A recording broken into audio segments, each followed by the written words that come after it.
పెళ్లి చేసేది ఎందుకురా అంటే ప్రతి ఒక్కరికి వధూవరులు బాగుండాలి. వాళ్ళకి పండంటి బిడ్డల సంతానం కలగాలి. వాళ్ళ దాంపత్య సంతోషంగా ముందుకు సాగాలి. ఆ కుటుంబం పెరగాలనే కూడా మనం పెళ్ళిళ్ళు చేస్తాం. ఆ పెళ్ళిళ్ళు చేసేటప్పుడే వాళ్ళ ముహూర్తాలు చూస్తాం. ఆ అమ్మాయికి పొంతన బలం ఎలా ఉంది, జాతక బలం ఎలా ఉంది, సంతాన బలం ఎలా ఉంది, భార్యాభర్తల ఐక్యత బలం ఎలా ఉంది, వాళ్ళకి రేపు ఫ్యూచర్లో ఆరోగ్య బలం ఎలా ఉంటుంది అనేదే ఈ అన్నిటి మీదే ఆ సబ్జెక్ట్ ప్రకారము జాతక బలాలు చూసి ముహూర్తం చూసి పెళ్లి చేస్తాం. అది కూడా బ్రహ్మ ముహూర్తం.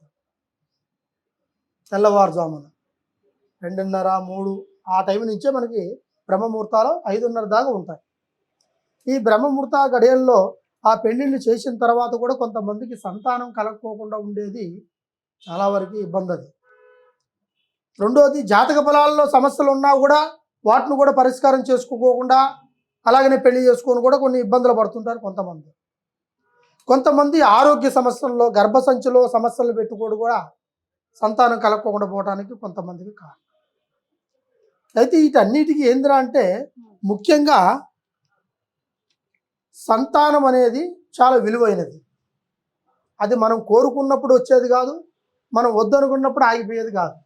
భగవంతుడు ఇది ఉత్పత్తి చేసే ఒక సంకల్ప బలమైందే సంతానం.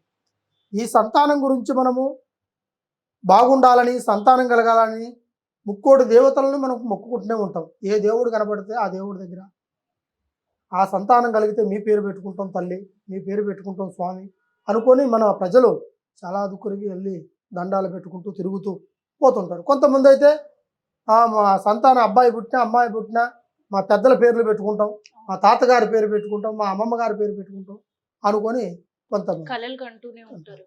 ఇప్పుడున్న ఒక సంకల్ప బలాన్ని బట్టి చూస్తే సంతానం కలిగేదే చాలా కష్టంగా ఉంది.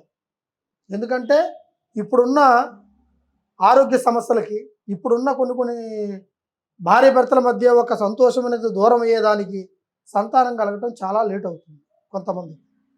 ఇక కొంతమంది అయితే గర్భదోషం అనేది నివారణ ఏర్పడుతుంది. గర్భసంచి అందులో చిన్నదిగా ఉండడము, లేదంటే గర్భసంచి చుట్టూ చిన్న చిన్న గడ్డలుగా తయారు కావడము, ఈ ఆరోగ్య సమస్యల వల్ల వాళ్ళకి సంతాన ఉత్పత్తి ముందుకు రాకుండా పోవడం కొన్ని సమస్యలు. అది ఒక ఆరోగ్య సమస్యగా మనం తీసుకోవచ్చు. ఇకపోతే మనం ఎన్ని పూజలు ఎన్ని పురస్కారాలు చూసుకొని ఆరోగ్యవంతంగా ఉన్నా కూడా సంతానం కలగట్లే.